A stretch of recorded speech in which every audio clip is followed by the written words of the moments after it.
StraightallDay.com. You're now tuned into the show where you learn the discipline to show up day after day, to do the work, the confidence to put yourself out there boldly and authentically, and the mental toughness to continue showing up, doing the work, putting yourself out there, even when the success you've expected to achieve has yet to be achieved. And on top of all this, you get a huge dose of personal initiative. That is the go-getter energy that moves any one of us, including yourself, to go and make things happen instead of waiting for things to happen. And then we put all this together into a series of frameworks, approaches, insights, strategies, and techniques, all under the umbrella of one unifying philosophy that is called work on your game.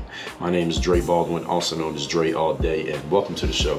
And today's topic is why the dictionary still matters. I mean, it's always mattered. We're going to talk about why it still matters. And why am I even talking about this? You will understand, of course, as usual, momentarily. Before we do that, let me tell you about it. I have a daily motivation text message I send out free of charge to everyone who's in my text community. If you want to receive this message that is guaranteed to keep you focused, sharp, and on point, just text me right now, my number, which is 305-384-6894. And every day when I send out that daily motivation, because you're in my text community, you'll be receiving that text. Second, if you have not yet claimed your free copy of my book called The Third Day, The Decision That Separates the Pros from the Amateurs. The book is all about how you can make yourself to show up strategically and systematically, show up and give your best effort even when you don't feel like it, even when you least feel like it. I'll give you a free copy of that book. I'll send a physical copy to your doorstep. Just go to thirddaybook.com. And third, any business person or professional here who's serious about increasing the revenue, income that you're making in your business, I'm going to give you a training. It goes over the 5 things that the top 1% performers do in their businesses that most other people do not do. I'll tell you exactly what it is, why they do it, and how you could possibly, and why rather, you should implement this into your business. That training is completely free. Just go to workonyourgame.net and set aside 45 minutes of time for you to get all of that insight, that information in that training. Again, that's at workonyourgame.net. So with all that out of the way, let's get into the topic, why the dictionary matters. All right, so the definition of the word dictionary, you know you are a super logical individual when you look up the definition of the word dictionary, is, here's the definition: a book or electronic resource that lists the words of a language, typically in alphabetical order, and gives their meaning or gives the equivalent words in a different language, often also providing information about pronunciation, origin, and usage. Now, why do we need to talk about why the dictionary matters? And when I get into my points, I'll have explained this a whole lot, but it's just the reason why this matters is because in the world that we're living in today, and I talked about how standards are the enemy of chaos. And let me see if I can tell you what episode that was where I talked about that. That was in episode 2284. I told you why chaos is appealing to the masses. And also I've talked about standards and why standards still matter in episode 2097 and episode 1974, how standards are the enemy of mediocrity. What the dictionary is a standard of language. That's what the dictionary is. It's a standard of language. So let's just talk about the English language. All right, we can all communicate with each other. The reason we can communicate with each other is because we all have an agreed upon understanding of what certain words and phrases mean. And the reason that we have this agreed upon understanding is because we all respect the dictionary as the baseline for defining the meaning of words.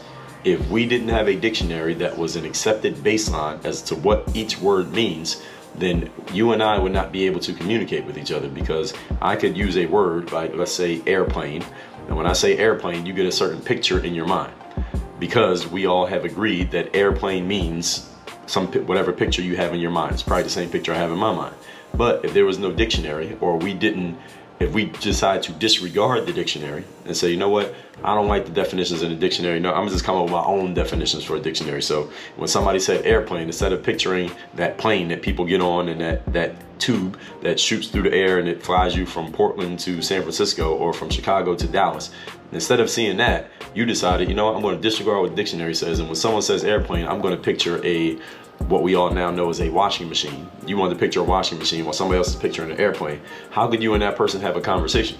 Well, you couldn't, because every word that they say and every word you say, conversely, the other person has a completely different idea of what you're referring to than what you're referring to, than what you believe you're referring to.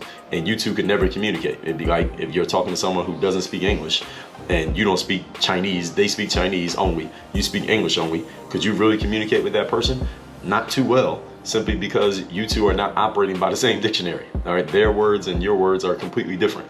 You can never really get much done through and with that other person. And this is the reason why the dictionary matters, is because the dictionary gives all of us a standard for communication. And if we remove the standard of communication, you've heard me say this before, maybe if you've been listening to the show, what happens when standards get removed from anything? Doesn't matter what it is. It can be a school, it can be a family, it can be a community, it can be a business, it can be a conversation. When the standards get removed, you get chaos. Just like if two people are having a conversation, right? We have standards of decorum in our conversation. Me and you are talking to each other. We have certain standards that we're abiding by. I'm being polite, you're being polite, I'm being courteous. I say something, then I'll let you talk. You say something, then you let me talk. We're operating by certain standards, even if we're disagreeing. But if the standards get removed and I decide, you know what, I'm not gonna let you talk anymore, or you decide you're not gonna let me talk anymore, we're not gonna be courteous anymore, and we just remove the standards, what happens? Then maybe we just stop talking and we end up in a physical altercation or something worse. Why? Because we remove the standards. When standards get removed, you get chaos. And can we agree that two people having a physical altercation is a higher level of chaos than two people having a verbal conversation? So you see, this chaos thing is a levels thing. It's not a yes or no, black and white. It's a level of chaos, because two people can be having a conversation. The level of chaos is very low. Entropy is low. Now they start disagreeing, then entropy is a little bit higher, a little bit more chaos. Now if we start yelling and shouting at each other and cussing each other out, now the chaos is going up even more. And if we start talking and we start throwing fists, now the chaos is even higher. So chaos is a measure of how much, not a measure of yes or no. Is everybody tracking and following me so far? Now we haven't even gotten into our points here today, but I'm giving all that background just so you understand. The dictionary matters because it's what allows us to communicate, and our abilities to communicate with others and to others and with each other is what allows us to have a civil society. But if the dictionary stops mattering and people can just change the definitions and the meanings of whatever words they want just to fit whatever they're feeling that particular day, whatever direction the wind is blowing, or depending on what side of the bed they got up on, we're headed for a higher level of chaos. And as the level of chaos increases and the standards go down, then it just creates more of an issue for everybody in societies. That's why this matters. But let's get into our points so I can explain it even better. Point number one, the topic once again today is why the dictionary matters. The dictionary, ladies and gentlemen, is a baseline. The main reason why it matters is because the dictionary is a baseline. Just as the Holy Quran is a baseline for a Muslim, the Bible is a baseline for a Christian, the Torah is a baseline for a Jewish person, or Torah. I don't know how to pronounce that. Although the dictionary is not quite on the same level as a religious text, in the same sense though, what the dictionary does is it settles all debates and is the foundation from which we have conversation. So if you and I are talking about something and we disagree on the meaning of a word, we can just pull up the dictionary and say, okay, well, the word means this, so that means the way I'm using it is maybe more correct than the way that you're using it, or maybe we're both using it the wrong way and we both need to adjust how we're talking about something. What the dictionary does though is it settles the debate. If we're debating about how something got said and what it means, then the dictionary should be able to settle that debate, as long as you're dealing with two rationally thinking people. Now, are all people always thinking rationally? No. But when people are thinking rationally, we look at the dictionary and say, okay, the dictionary settles this. This is what the word means. So I was using it wrong, or you were using it wrong, or we were both using it wrong. We need to make our adjustments. Same way that if two Christians disagree on a point, they can say, you know what, we don't have to keep arguing about this, because it's not about whether my perspective is more right than your perspective, or vice versa, because it's not about either of us being right. Let's decide what's accurate. And what's accurate is what's in that Bible, because we're both Christians. See, we can agree that looking at the Bible will give us what's accurate, because we both have decided to submit to the will of what that Bible says, because we're both of the same religion. You get what I'm saying? Because we both have decided that we're going to operate under this standard, we can come to an agreement. We can come to a conclusion because we're on the same page. Now, if both people are not agreeing to that, let's say both people decide, let's say me and another person have a conversation about the meaning of a word or a phrase, and I say, well, let's look at the dictionary. And they say, well, I don't care what the dictionary says. Okay, well, now we have a problem. We may never be able to come to a conclusion because we're not agreeing that we're even going to operate by the same standard. It's just like if there was a legal situation between me and my next door neighbor, we can agree, okay, if we can't settle this amicably between ourselves, then we can settle it in court and we can let the judge decide. But what if that person says, well, I don't care what the judge says, I don't care what the court says, I'm still going to believe what I want to believe? Well, we got a problem, because if we can't agree that our disagreements can be arbitrated by one judge that we agree we will submit to, then we can never come to a conclusion, and we're going to have trouble communicating. Same way that two people of the same religion can agree, all right, we both submit to the will of what this document says. We will both submit to the will of what our religious leader says. We'll both submit to the will of what the dictionary says. But if you can't get two people to even agree on that, then they could technically, I mean, theoretically, they could disagree on everything and never come to a conclusion, because we're not on the same page with anything. So again, the dictionary is not quite a religious text, but it is what allows us to have a conversation, because we agree this word means this. You see a word on a screen, you have an idea what it means. Like, I have the mental workbook behind me over my left shoulder. When I tell you that I have a workbook, most people have if you speak English, you have a certain vision in your mind of what that is when I say I've written a workbook. But if you decide that the word workbook doesn't mean that vision that you have in your mind, instead it means you start picturing a light bulb instead of a book, then how are we going to communicate? I say, well, I got this book called the mental workbook, and you're picturing a light bulb and I'm picturing the text. Well, how can we communicate? We can't. See, when we all understand the definitions of words, or when we agree to the definitions of words, we can communicate with each other, we can get our ideas across, and hopefully we can create societal progress, because we're all working off the same baseline and the same standard. When we can't communicate with each other, we achieve absolutely nothing. This is the reason why the dictionary matters, because it's a baseline for communication. And communication is the highest form of value transference. See, I can transfer value by using my physical body, but there's only so much I can do with my physical body before the body can't do it anymore. Secondly, anything I do with my physical body, I have to be in one physical location to do it. And when it comes to communication, I can communicate with people all over the world. There are people who are listening to this show in places that I physically have never been. I've been to a lot of states in America, but maybe some of you live in a city that I've never actually been in, and you and I may never ever meet in person. Well, you could come to work on your game live, we can meet in person, but if you and I never meet in person, I can still communicate with you and have an impact on you, and you can have an impact on me through our ability to communicate with each other. So communication is the highest form of value transference. But if we are not on the same page as far as what your communication means and what my communication means, then you can't transfer any value to me. Is everybody following me to this point? So when we all know that one word means one thing, another word means another thing, we can get on the same page, or at least be in the same book, even when we disagree. See, I can say, all right, we can agree what all the words mean, but I still can disagree with you on your point, and you can disagree with me on my point. That's fine. But this is why I open many episodes of this show by sharing the definitions of words and phrases that I'm speaking about, so that everybody understands. The reason I do that is that you understand the baseline from which I'm talking.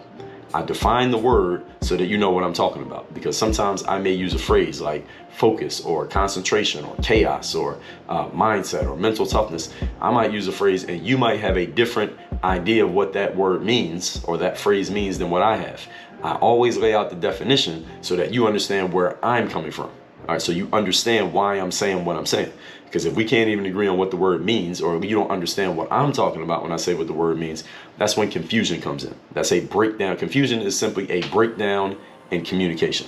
And when our communications break down, everything else breaks down underneath it. Point number 2. Today's topic, once again, is why the dictionary matters and why it still matters. The dictionary is a standard, as I said earlier. Now, what happens, again, folks, you already should know the answer to this question. When we remove, smudge, cancel, and randomly adjust standards based on our personal whims, what happens? You should know what happens. If you've been listening to this show for a month or more, you should know, because I talk about this at least that often. What happens is we engage the second law of thermodynamics, which is known as entropy, also known as chaos. Entropy is simply the measure of chaos in a system. Let me get the definition. There we go. Definition of entropy. I'm gonna read the long definition and a short one. Entropy is a thermodynamic quantity representing the unavailability of a system's thermal energy for conversion into mechanical work, often interpreted as the degree of disorder or randomness in the system. That's what entropy is, this last part. the degree of disorder or randomness in the system. So entropy means a lack of order and randomness. I label it as chaos. The second definition of entropy here is lack of order or predictability, or gradual decline into disorder. That's what entropy means. You are gradually going into a state of disorder. And I want you to understand, every entity excuse me, on the planet, people, groups, organizations, we are always slowly declining into a state of more and more entropy. In other words, we're becoming more and more disorganized at all times. This is why we have standards, though, because what standards do is they're basically the guardrails against us getting into more disorder. Now, the higher your standards, the less likely you're going to keep descending into disorder. So this second law of thermodynamics, I just call it chaos, but you could also call it disorder. So have you ever been in a conversation, for example, with someone, and the two of you were talking about the same thing, yet you couldn't come to an agreement? You never had that happen? Y'all talking about the same thing, yet you're still not seeing eye to eye? The reason why that happens is because both of you are usually using different definitions for the same phrases or words. You couldn't come to an agreement as to what the standard was, because the standard is, what does this word mean? If you think the word means this and they think the word means that, y'all could both be using the same word, but you still can't agree because y'all have different standards. You get it? And because of this, usually what happens next is just the dissolution of the conversation, or you have an argument. And what is an argument? I just explained this earlier. Argument is an increased state of disorder, as opposed to, if we're having an amicable conversation, even if we're disagreeing, but we're being courteous to each other, that's one level. But then if we start arguing, that's a higher level of entropy. There's more disorder in the system of our conversation when we start arguing with each other. All right, it's a form of chaos, increased chaos. So if I say the most important thing in our business is being accurate, which means doing what helps us perform at the highest level and thus generate the most revenue, but you think what's most important is being right, which is something like, let's say you want to make sure more women and more people of color and more transgender people have jobs at our organization. Well, then the problem is we're not agreeing on a baseline, because I think the most important thing is this, you think the most important thing is that. So if we can't agree on this part, then nothing else we do is going to work, because we have two different baselines, and that leads to increased chaos. Many companies and organizations are voluntarily jumping into chaos these days because they're more focused on, even following my example, there are many organizations out here these days that are more focused on being right, being accepted, and being not canceled than they are on being accurate.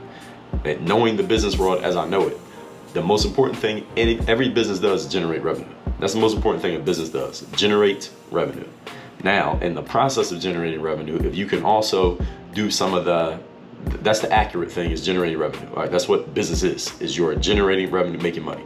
Now, if you decide that you want to make making money subservient to being right, which is, i.e., doing things that make you look morally upstanding, such as let's hire more women, or hire more people of color, or hire more gay and transgender people, just so you can show the world that you're doing it. But those women and people of color and gay and transgender people are not the best possible candidates to help you make money. Now, what you're doing is putting the most important thing second in line to something else. Now you're introducing higher levels of entropy into your organization, because you're hiring less qualified people who are less able to help you achieve the accurate outcome of making money. Instead, you're trying to achieve the quote-unquote right outcome of looking like you are going along with whatever program is out there. Now, I want you to understand there's a difference between being right and being accurate. I talked about this in episode 2167. Being right is when you're trying to show people that you're on the same page as them, or trying to show that your opinion is the prevailing opinion. Being accurate is doing what best produces the target desired outcome.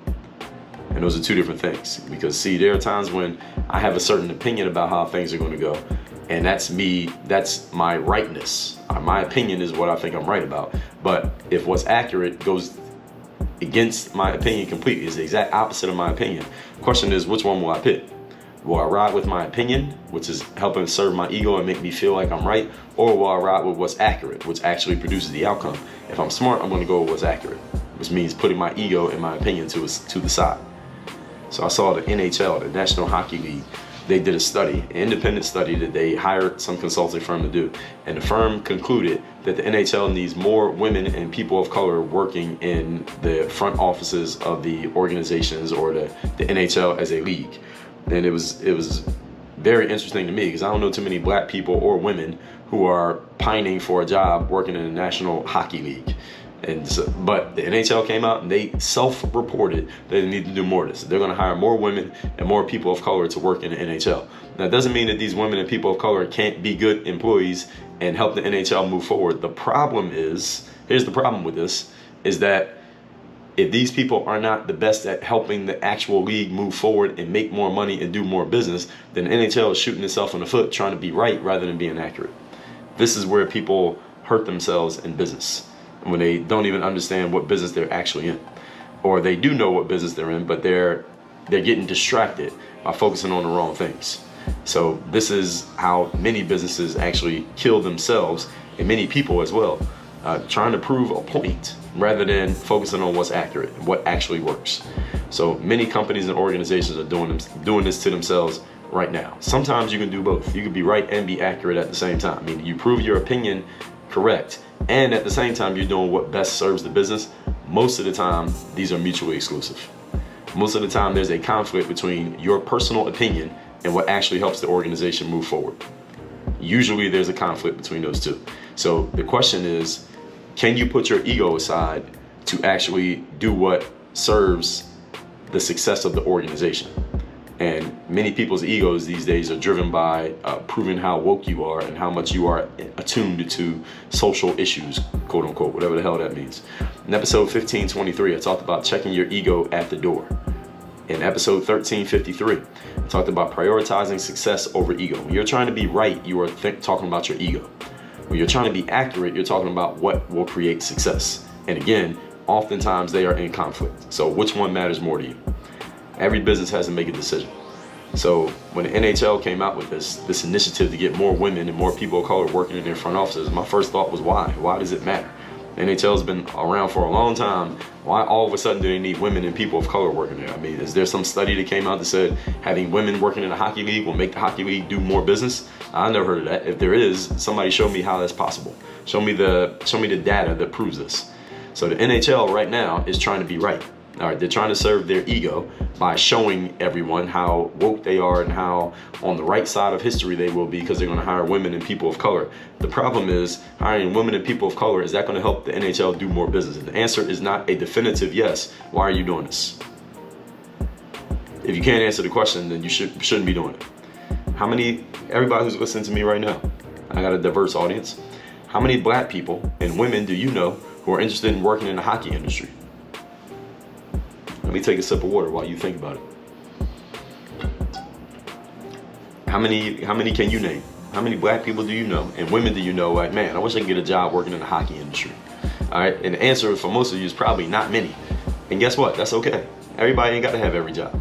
All right, not every industry in the world needs to be completely diverse and 50-50 based on gender, sexual orientation, and race. Like, this is not what it's supposed to be. Again, this is people trying to be right. We got to get more black people working here. Why? Is having more black people working there going to help you do more business? If you can't answer the question definitively yes, why do you feel like you need to hire more of them? Black people can get a job even if you don't give them one. All right, I don't know any black person who can't get a job if they're qualified for one. Every organization trying to do this is undermining the baseline requirement of their business, which is our business performing at the highest possible level. That's the baseline requirement of a business. Putting more diversity in an organization, diversity does not equal performance. Diversity does not equal performance. Diversity equals diversity. And understand that diversity and performance are not the same thing. The NBA increased diversity, for example. You know, it's funny because these organizations say, well, we got to hire more people in the front office to work at these places, but you don't hear them saying we got to hire more black players. You don't hear NHL saying we got to hire women to play on the teams. Why? Because they know that's ridiculous. Well, it's just as ridiculous to put them in the front office as it is to put them on the field or the ice or the court. If the NBA decided to increase diversity by firing a bunch of the black players and putting a bunch of white guys in there so it could be more 50-50 and it could be more representative of American society, which is more like, you know, way more white people than black people. If the NBA did that, would the product get better or worse? Well, we know by definition the product would get worse because the NBA is based on a selective process. The best players get chosen. And if the best players happen to be majority black, then that's what it is. And in hockey, the best players happen to be majority white, that's what it is. What's wrong with that? If Victoria's Secret stopped hiring model-sized skinny women to show off their lingerie and instead hired a bunch of plus-size women for their fashion shows, let me ask you a question. Men and women, answer this question. Would Victoria's Secret sell more or less underwear if they did that? I want you to understand, not everybody needs to be included in everything. Dictionary is about accuracy, it's not about being right. And point number 3, topic once again is why the dictionary still matters. The reason the dictionary matters, another reason, as a baseline, is because people who want to introduce chaos in the system, the very first thing they do is remove or just decide to ignore baselines. That's the first thing you do to introduce chaos in the system.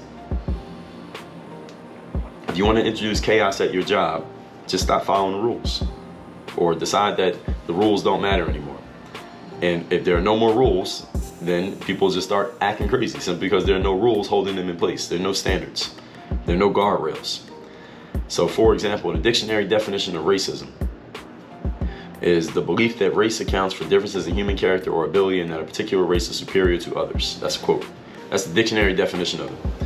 Ibram Kendi wrote a book called How to Be an Anti-Racist. Maybe some of you have read it. All of you should read it. I don't agree with a lot of conclusions in his book, but you should read the book so that you can. It's a great case study in someone introducing chaos into a system. He successfully did this. So his definition of racism, here's what Ibram Kendi said, the author of the book.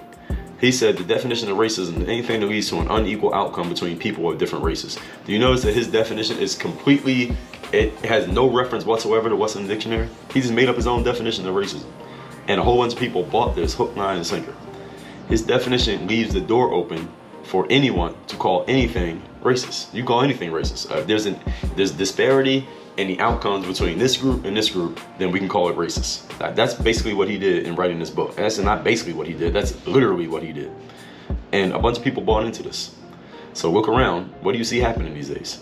It's interesting that when I looked up the definition of racism for this very episode, there's a search engine called DuckDuckGo. That's the one that I mostly use for my searches. Their definition of racism is different than Google's definition of racism. Now, here's the question. Which one should you listen to? Well, here's a question to help you answer that question. Which one has a vested interest in making you believe something? See, DuckDuckGo's very business model is based around, we are not trying to we're not trying to mislead you in any way. We do not track your information, or we do not store your searches. DuckDuckGo's whole business model is based around that. Whereas Google, on the other hand, they're based in Silicon Valley, and I talked about this in episode number 2349, why you need absolutes, not maybes in life. The dictionary is an absolute. The dictionary is a baseline.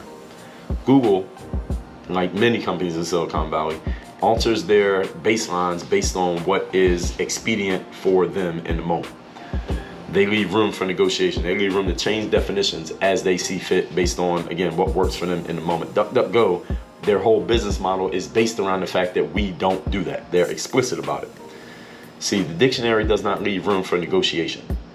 Successful people, I think I told you all this, they operate by absolutes. They operate by straight line theories, not a whole bunch of curved lines and maybes and zigzags. Straight line. It's this and it's this. When people start smudging and curving what used to be a straight line, what you get is chaos, always and without fail. All right, there are no exceptions to this rule. When you don't have straight lines and you don't have absolutes, the only alternative is chaos. So let's recap today's class. This is why the dictionary matters and why it still matters. Point number 1, dictionary is a baseline. Just says religious texts are the baseline for people who follow certain religions. It allows you to resolve disputes, and it is something that everyone who has decided to follow those texts has decided to submit themselves to. And when people can't agree what they submit themselves to, we get chaos because people can just make up whatever ideas they want based on their feelings and emotions, which change from moment to moment, day by day. And this is how we get ridiculousness in society. And this is why I open many episodes of this show by giving you a definition of a term that I'm going to talk about. Point number 2, the dictionary, that baseline is a standard. And what standards are guardrails to protect against chaos. When you remove the guardrails from any organization, what you get as a result is chaos, and this is without fail. Just like if you didn't have the school teacher come into a 2nd grade classroom, the kids start acting up, not because they are just naturally inclined to act up, but because they don't have standards that keep them from acting up.